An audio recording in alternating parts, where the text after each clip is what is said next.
జూబ్లీహిల్స్ ఉప ఎన్నిక గెలుపు జోష్లో ఉన్న కాంగ్రెస్ సర్కార్ ఇదే ఉత్సాహంతో త్వరలోనే స్థానిక సంస్థల ఎన్నికలకు సిద్ధం కావాలని నిర్ణయించినట్లుగా తెలుస్తోంది. ఈ నేపథ్యంలోనే రేపు కేబినెట్ సమావేశాన్ని నిర్వహించనున్నారు. ఈ సమావేశంలోనే స్థానిక సంస్థల ఎన్నికలపైన నిర్ణయం తీసుకోబోతున్నట్లుగా తెలిపారు. ప్రస్తుత పరిణామాలు గమనిస్తే వీలైనంత త్వరగా స్థానిక సంస్థల ఎన్నికలు నిర్వహించే అవకాశం ఉన్నట్లు కనిపిస్తోంది.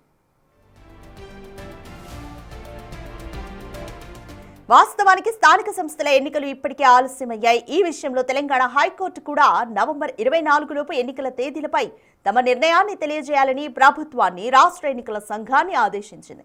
ఈ క్రమంలో కేబినెట్ భేటీకి ప్రాధాన్యత సంతరించుకుంది.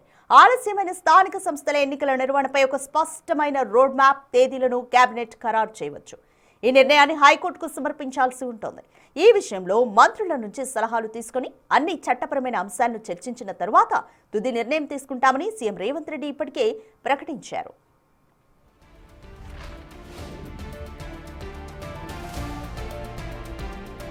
స్థానిక సంస్థల ఎన్నికల నిర్వహణలో అతిపెద్ద అడ్డంకిగా మారిన బీసీలకు 42% రిజర్వేషన్ల అంశంపై ప్రధానంగా చర్చ జరిగే అవకాశం ఉంది. హైకోర్టు గతంలో 42% బీసీ రిజర్వేషన్లను కల్పిస్తూ జారీ చేసిన జీవో 9ని నిలిపివేసింది. ఈ విషయంలో సుప్రీంకోర్టు కూడా జోక్యం చేసుకోకుండా హైకోర్టు ద్వారానే పరిష్కరించుకోవాలని ఆదేశించింది. బీసీలకు 42% రిజర్వేషన్లు చట్టబద్ధంగా అమలు చేయడం కష్టమైతే పార్టీ స్థాయిలో బీసీ అభ్యర్థులకు 42% సీట్లు కేటాయించడం వంటి ప్రత్యామ్నాయాలపై కేబినెట్ చర్చించే ఛాన్స్ ఉంది.